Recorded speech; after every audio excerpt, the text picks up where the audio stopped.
So I recently met Nuveen, and I was thinking a lot about Marie Watts' personal symbolism and dealing with identity, and also being an activist with a small a.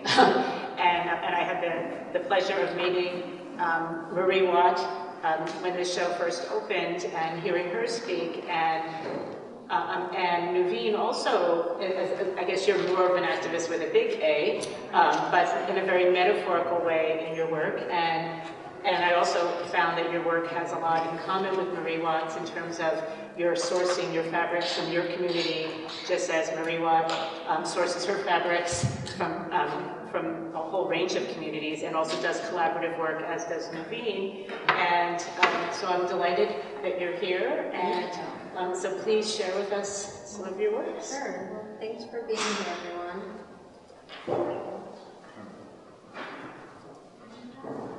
There we go.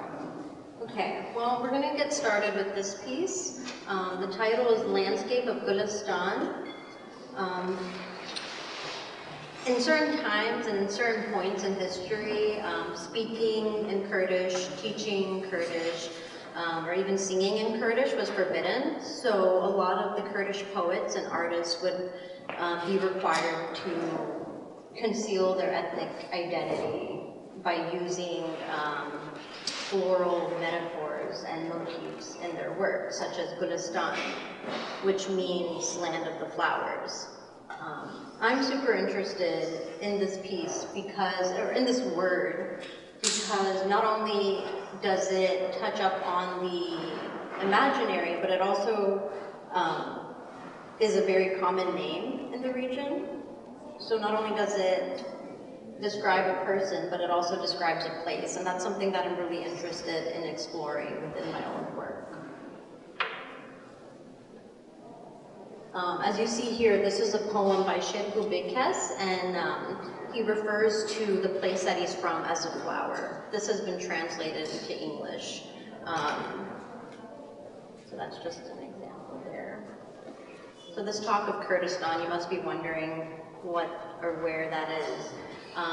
In 1916, the French and British mandates set up these borders with no consideration to the ethnic minorities in the region. So Kurdistan got cut into 4 different parts, which is today occupied by Turkey, Iran, Syria, and Iraq. This division and separation has led to genocide, ethnic cleansing, and state-sanctioned violence. And it's also led to the diaspora of millions of Kurds that have been removed from their homeland and transplanted into various coastlands all over the world, such as my family. This is an image of my father, mother, oldest sister, and my grandparents. It's a newspaper clipping. Every Nowruz, the Kurdish New Year, I like to look back at this photo. It's nice. So Nashville also has one of the largest Kurdish populations in the United States. Living there and being born there, I feel like has had a pretty big influence on my practice and especially the materials that I use. So the photo on the left is another newspaper clipping of my father and my oldest sister protesting outside of the White House in 1988. They were protesting the chemical bombardment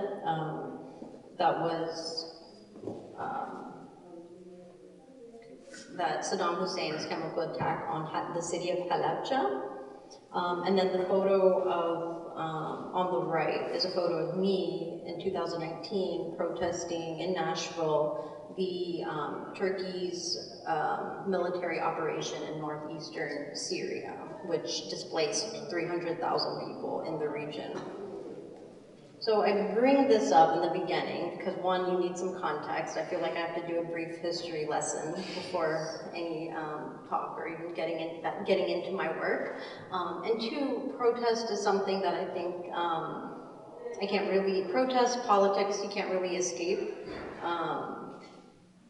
you can't separate yourself from when you're Kurdish, and it leads me to my relationship to screen printing and a lot of my work. So, you know, through my experience, I think screen printing became a medium that helped me take the work outside of the galleries, you know, reached a larger audience, having conversations in different spaces with just like the simple question of like, hey, what's that on your shirt? You know, what does that say? But yeah, I was really drawn to it because of its efficiency and the sense of urgency that yeah, comes out of it. And you've also done collaborative printmaking. I have, yep, I have. I've done collaborative printmaking, and you know, I'll have people in the community bring me their old, like, you know, if you have a t-shirt and you want me to print on it, I'll like print on, you know, people's, whatever they bring me, really. You know, and then, which leads me into like, yeah, screen printing on like various textiles, such as this one right here. This one.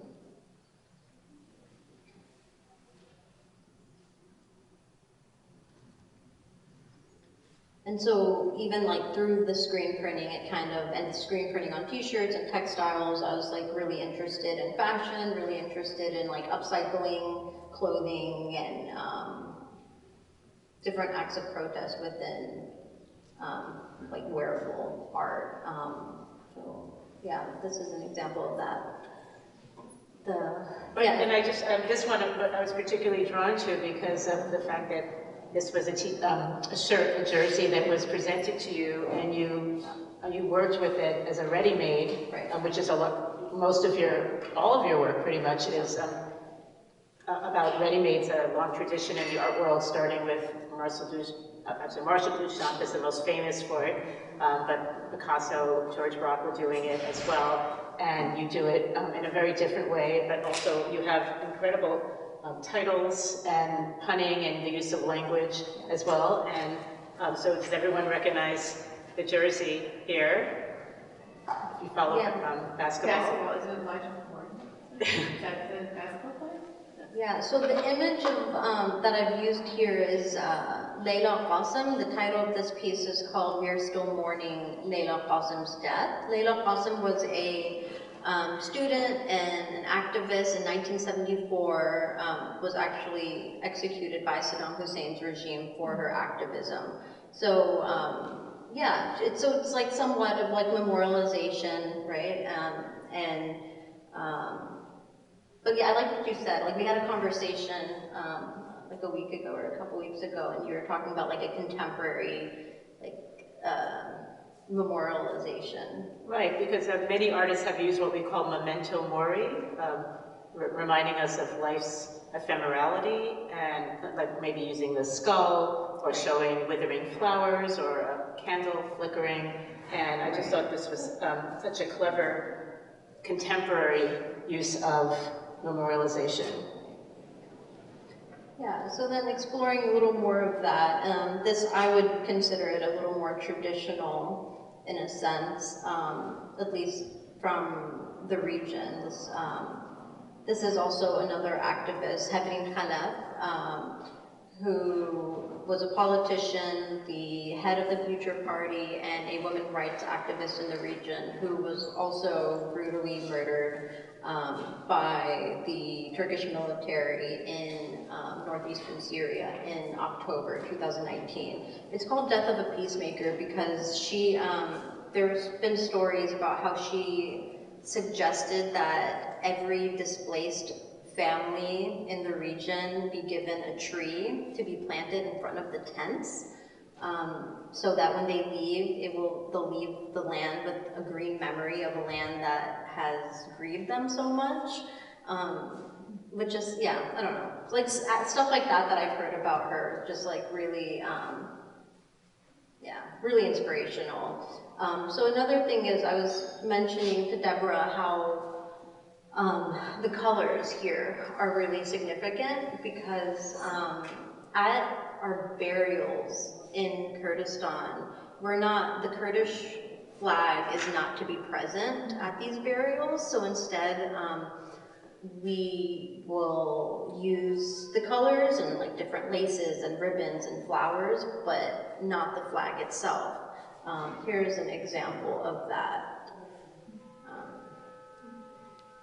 So I guess we'll get into a little bit of some family history and just kind of some inspiration and influences. I was exposed to a lot of black and white photos. Like my father had a lot of his black and white photos. He's actually the one on this, where is he? He's on the 7th. He's the 7th person.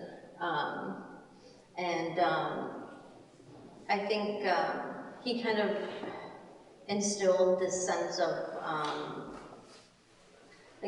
the importance of archiving and history. I learned all of that from him, and just from like all the photos and the political posters that he brought back with him to America when they were fleeing Kurdistan.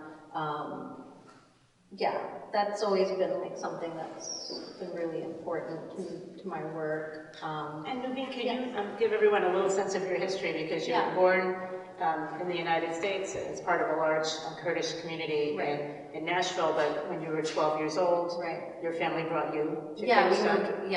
So I've had quite a different experience compared to a lot of other Kurds that I kind of grew up with in Nashville. I was born in Nashville, but then I moved back to Kurdistan when I was like 12 years old, and then I moved back to America when I was 18. So there was a lot of this like shifting cultures, living between different languages, different materials. And also talk about the part of where you lived and so I lived in southern Kurdistan, which is the region that's occupied by northern Iraq. I went to high school there, and it was fun, you know. And I think a lot of people, when they hear that I went to school in northern Iraq, they're just like, oh my God, how was that safe? Or that must have been really dangerous. But fortunately, luckily, the Kurdish regions are very safe, and there was not, defying all of those stereotypes of the region.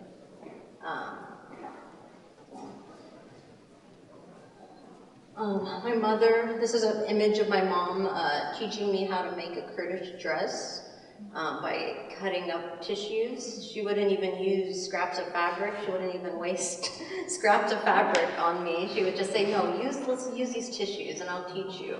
But yeah, I have like so many vivid memories of my mom just like on the sewing machine. She taught me how to sew. We'll get into the Kurdish dress in a little bit. Image at one of my openings, dancing. Sometimes we'll break out into traditional Kurdish dance, which, I don't know, dancing is like, it's such a different form of expression compared to like just being in the studio. And especially Kurdish dancing, it's a very communal act. Everyone's like holding hands and dancing in a circle, and it's just really joyful, and it has become a symbol of like resistance and resilient in our culture. So that's something that and one of your pieces is hanging behind it, we'll be talking about, so you get a sense of the scale.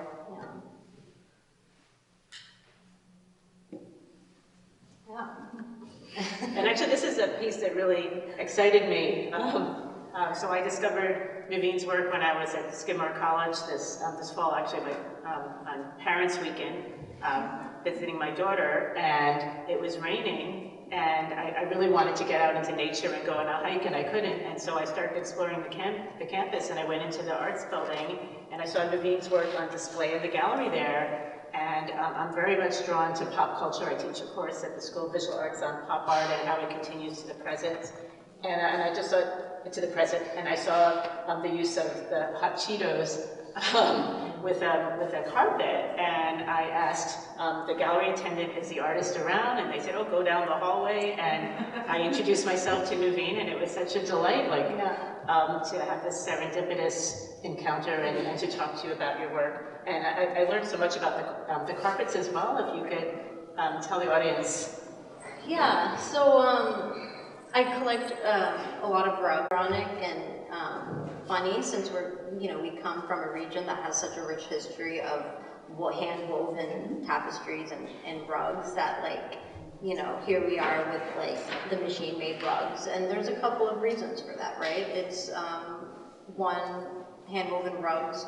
When you buy hand-woven rugs in the West, they are super expensive. And two, rugs are very hard to transport and expensive to transport too. So that being said, these machine-made rugs are the backings like made out of some type of plastic that's like really easy to adhere things on, paint on, cut, and collage with. So I think that's like why it kept on. It was the rug that kept giving. Like this rug was like fragmented into so many pieces, and there's 4 other corners like this floating around in the world somewhere now. So yeah, and so just like materially, just putting my interest in collaging with materials that can create some type of contrast and materially, visually. All of that. But you also told me the backstory of the hot Cheetos. Oh yeah, yeah. So when I lived in Kurdistan, when my friends and family would come and visit, they'd ask me like, "What do you want?" And they'd give me hot Cheetos. So they would bring me hot Cheetos, and then there was like a kind of like a trick to like, okay, if you want to fit, how many hot Cheeto bags can you realistically fit in a luggage, when you're traveling abroad? So you get a needle and you just poke a little hole so it doesn't get stale. If you open it, it'll get stale. But if you poke little needles into it and get the air out, you can fit more hot Cheeto bags. Right, but it's also like, I think of like Andy Warhol. He liked to eat canned tomato soup, right? Yeah. Campbell soup. And so this is like a personal favorite food of yours, right?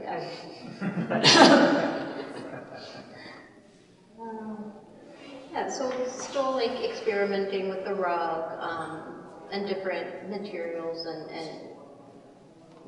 on the rug. And even turning the rug around, right? Right. Like I said, it has just more grip on different pigments and for different pigments such as concrete here.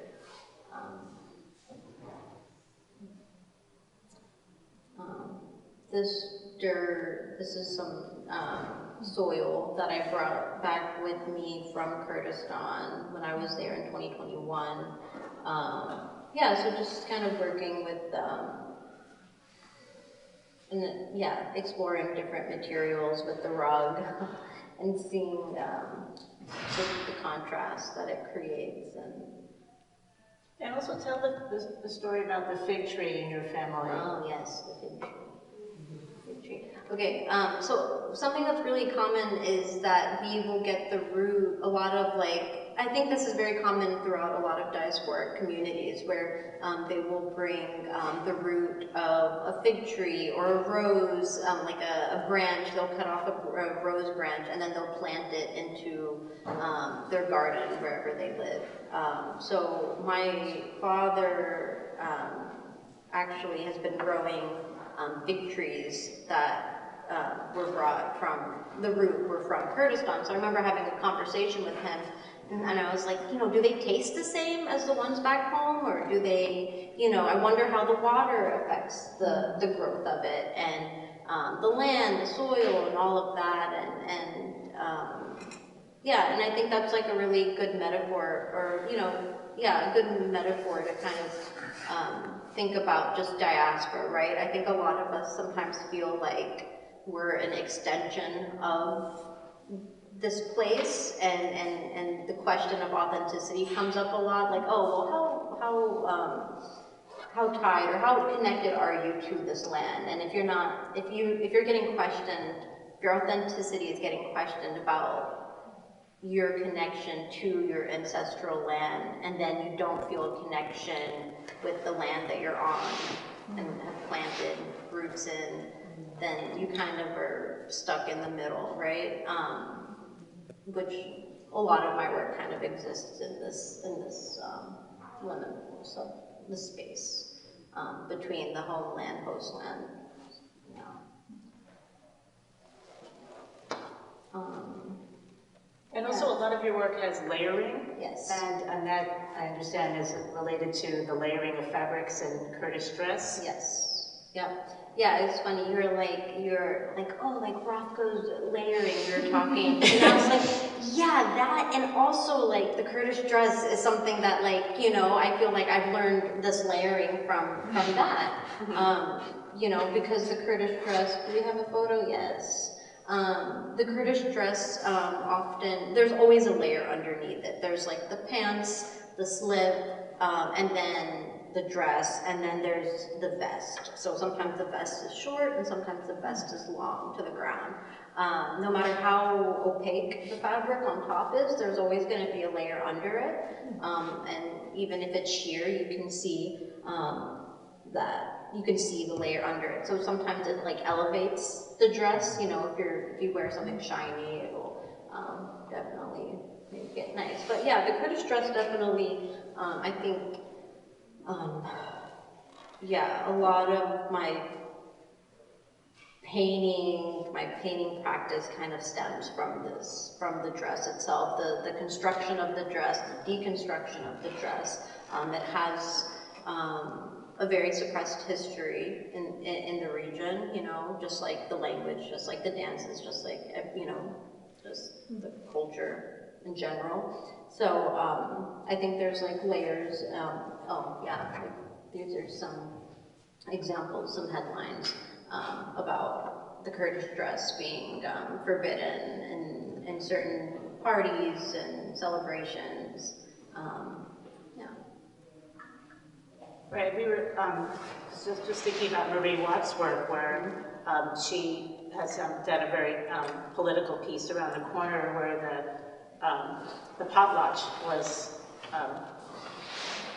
against the law in North America starting in the mid-19th century. So the blanket giving was outlawed within her community and other indigenous communities. And I was astonished, like, why would that be against the law?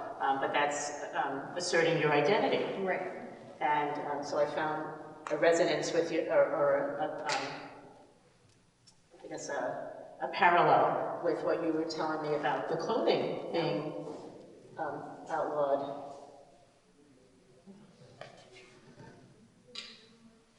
And this one in particular, I just love your title, Four Sisters, Three Dresses, and you were telling me about the symbolism of four within. Right. So Kurdish poets, back to the poets, they would use, you know, even the number 4 as a motif, a very, very common motif in their work because of the 4 parts of Kurdistan that have been divided. So yeah, so sometimes I'll also utilize that in my work and in my titles. So Four Sisters, Three Dresses. I like the 2 takes on it, you know, the literal, like, yeah, we're 4 sisters and we're fighting over dresses, right? You have siblings, you know how that goes. But then there's also the political interpretation. So yeah, going back and forth between the political interpretation and the poetic or the playful. And then also the fact that you've abstracted the fabric and you hang it up, or the clothing, so at first you don't even recognize it's clothing, but you often have these voids in your work that are very irregular, and that's a consistent theme. It is. And it also relates to nature again. Yes, it does. Yeah, so the portals or I don't know. I feel like portals. I don't know what to call them. Portals where your head will usually go through. They sometimes mimic faces, you know, touching on portraiture, figurative work, stuff like that. But also, I was thinking a lot in terms of landscapes and these caves in Kurdistan. and how, I don't know, caves, I think, landscapes, just like I said in the beginning, how Kurdish poets would use landscapes in their work, I think have a very significant meaning in our like psyche. And also, you know, there's like these slogans, these like protests, Kurdish chants, the Kurds have no friends but the mountains, that's you know, is true because it's geographically, because of where it is geographically, and we're surrounded by mountains, so the mountains do become like this symbol in our culture and our psyche.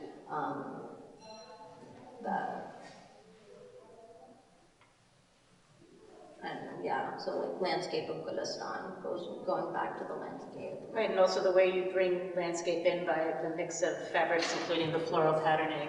Right. And then your family picture, because Nuveen often uses family portraits incorporated into her work. Mm-hmm. Yeah, so we're like, you know, exploring the layering again, the caves or the faces.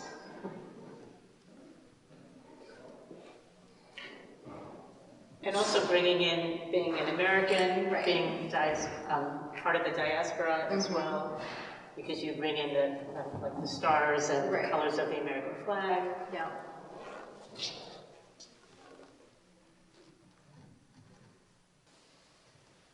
Yeah, so I think like one thing, so the one on the right is called Extension of Culture, but it's also called / funeral dress. So it, I think the memorializing in my work hasn't gone away. It's still very much there. Yeah. And also the sheer black fabric that is worn at funerals. Right. But then also to bring something somber together with something uplifting like Spider-Man. Right. Yeah, and so one thing I think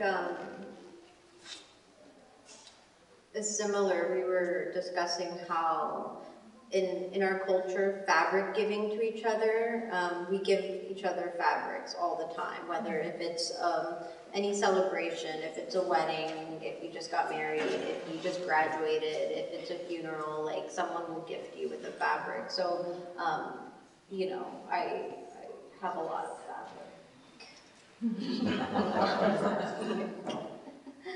Yeah.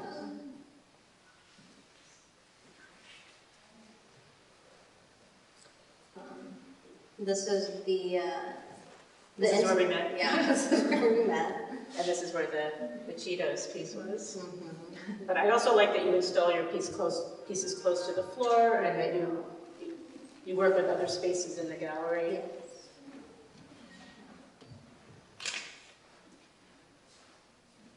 Yes. Yeah, so these are called bohchiks. Fill in what we can. So you can find these bohchiks in a lot of households. It's kind of used as a form of storage, or kind of like a suitcase in a sense, where you can just fill it up with your old winter clothes when the summer comes, or vice versa. And but it's also something that I get reminded of is the refugee crisis in the 1990s in southern Kurdistan on the border of Turkey, where a lot of people were carrying these bundles, these bohchiks, with all of their belongings. And yeah, so yeah, something that And then if you just go back one, but even the fact that you're stacking them just by coincidence, Marie Watt also is known for stacking blankets that are very personal to her and her culture. And then, I don't know if you were thinking about Brancusi or totems or any other artists who've worked in a modular fashion. Right, yeah. And that's something we can discuss at the end. Mm-hmm. But it's the number 4 again, right?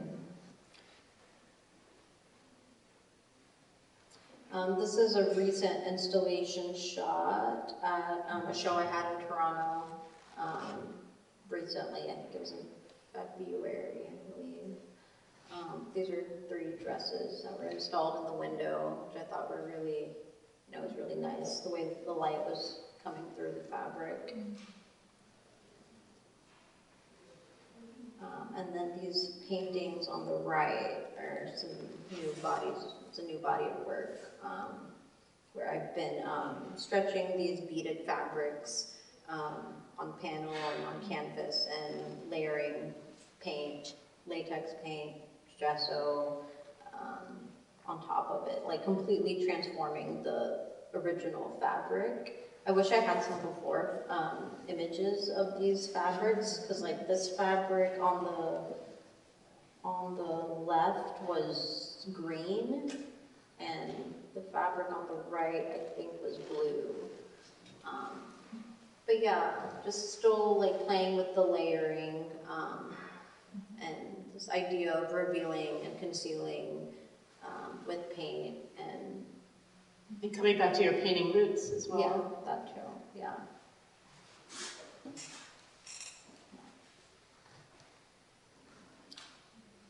Yeah, and then I also have been doing these wall collages. So back at painting on these black and white photographs, and you know, collaging it with fabrics and stuff like that. But the title of this piece is called "Here's a Tribute." Here's a tribute to all the Kurdish women like Gina, whose names often fade into obscurity. So Gina Amini was a Kurdish woman who died in police custody in Iran. I don't know if y'all remember all the protests that were happening throughout Iran and throughout the world. And she was Kurdish, and her identity was not really mentioned as much as it should have been. And so I think that, and that's like a common pattern that we see throughout all 4 parts of Kurdistan. And yeah, and so I think, and so also it's like I see these black and white images circulating the internet of these Kurdish women wearing, you know, their traditional Kurdish clothes and their headdress, but there's not like a lot of context about who these women were. And yeah, so kind of making that connection, and these women kind of become that like symbol for like Gina, you know, so yeah.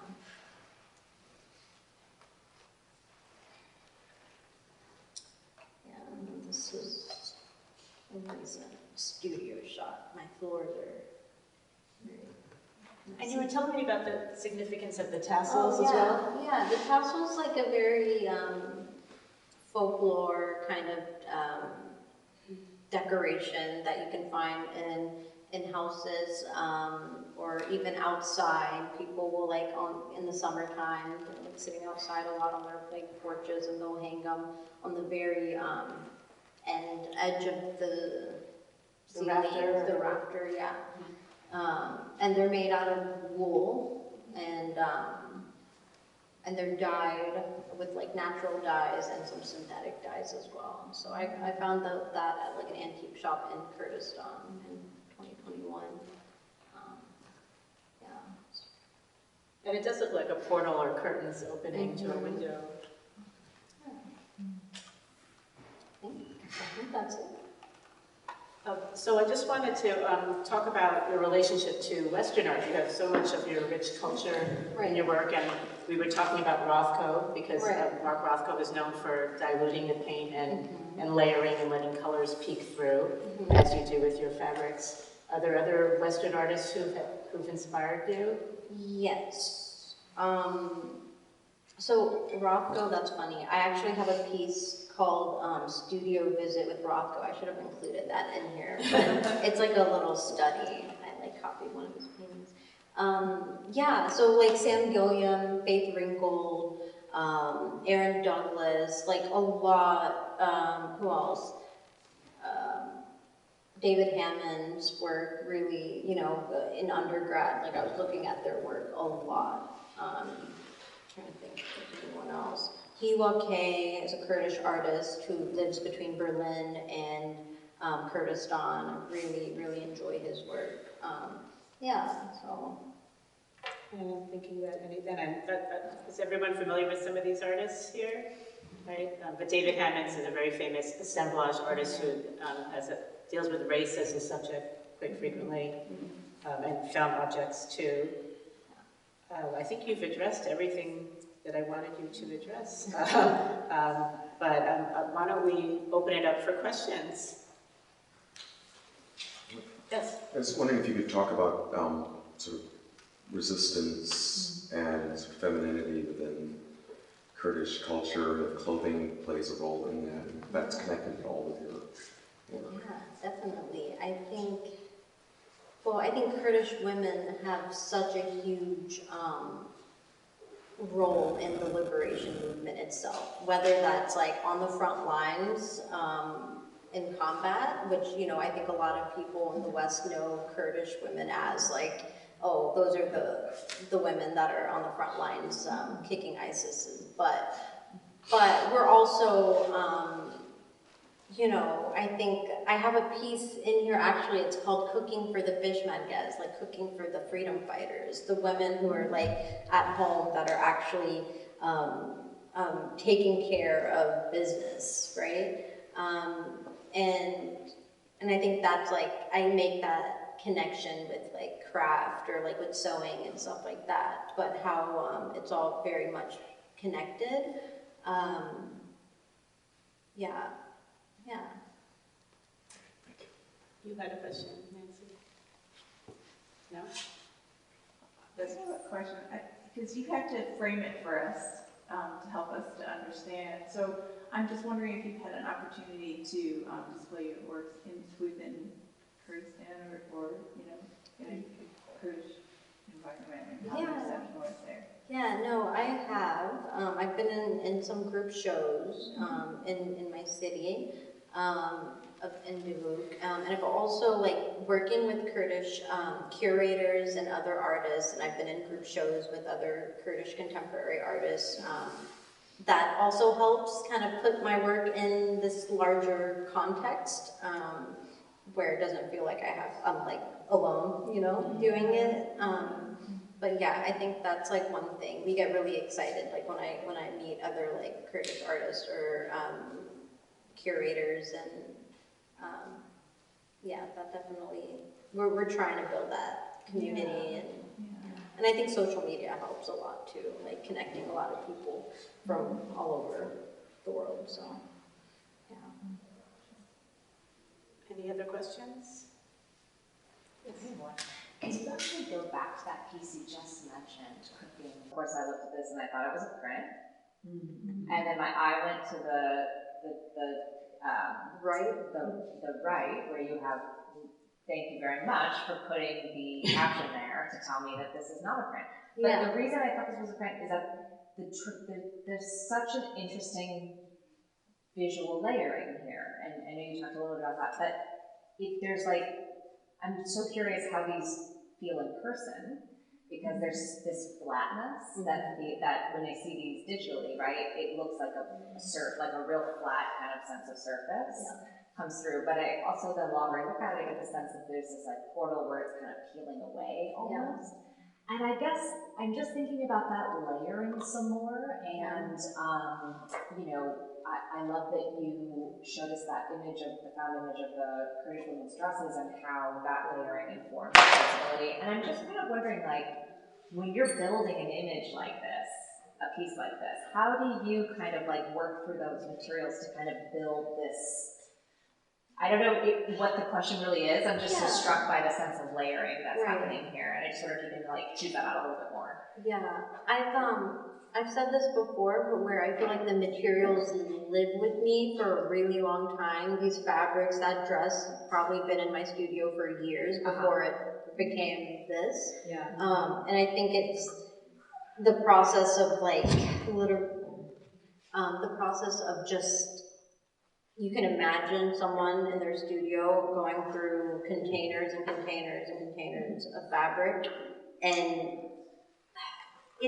sometimes I feel like the materials find me, you know, I don't find them. They just come, and it's like, oh, these two are just next to each other at the right time, and, you know, yeah, so a lot of it is intuitively. And also, I've noticed that I didn't write down that corner, the right bottom right corner of the piece actually is a Xerox print out, okay? And it's it's very subtle, but it's like a group of people sitting on the floor eating a meal. Okay, right, turn to the side, right? Yes. Yeah, and the screen's not huge, so folks. Yeah, the bottom right of the piece is an image, and it's like tilted. Okay, yeah. Yeah, so. Yeah, it's like the longer I look at it, right, the more there is to take apart, and then also what's happening in the bottom right is almost like some marbling, or like just just the way you're using the materials is so interesting. Yeah. And the red checkered in the background, that's fabric too. Yeah. Right, and also that she's using that, it almost looks like a face. You see a chin. Yeah. So it's very anthropomorphic, but also like the openings of the caves. Mm-hmm. And then I love the way you use the sheer fabric, and because then you have the purple when the when the blue sheer fabric is over the red and white checkered fabric, you create new colors. Yeah, it's really beautiful. Thank you, appreciate it. And I think a lot of it is like dresses that, like this dress is not really in style anymore. Like nobody's gonna wear this dress. So I get a lot of the like, this is like early 2000s. Mm-hmm. So yeah, I'm dealing with a lot of like older dresses and print, like, you know, the prints on the dresses themselves are just like kind of outdated. Nobody would wear that to a party. So now, and to maybe piggyback off of the question, you have like, if you were to show this in a Kurdish context, would folks know that was an outdated? Nobody's giving me their like nice like 2020 dresses. Maybe in like 10 years. Yeah, I'll get the. Oh, and actually, just in one of our first conversations, you were mentioning people recognizing Joann's, and if you could just tell people what Joann's is. Yeah, so also it's like, it goes back to accessibility and access. Like the Kurdish dresses a lot of these Kurdish dresses that in the 90s that were made here in America were like, you know, the fabric was either bought from Joann's or Walmart, the fabric center there. So I think there is like a pretty big, you can tell which fabrics are from Joann's or which ones are from back home, and then it goes back to that question of authenticity. Well, we still made the dress, right? And it's still functioning as a Kurdish dress, but just because the fabric isn't from Kurdistan doesn't make it any less of a Kurdish dress. So there's a question here. I love that image you showed of your mother's like cutouts. Yeah. So, and you know, there's a lot of contemporary artists working in textiles now who've gone and got MFAs, but when you talk to them, they're like, my mom taught me how to make this. I was wondering if you could talk more about like how much of your practice is informed by her skills and her labor. Yeah, well, like I didn't go to a textile, like I got an MFA in painting, you know, so I've never been like properly or formally taught as a textile artist, but I think, but I wouldn't change it, honestly. I love like everything that I've learned from painting and being able to apply that to all these different materials, I think is something that really excites me. But yeah, my mom, my aunts, my cousins, like they all, it's something that like they can do.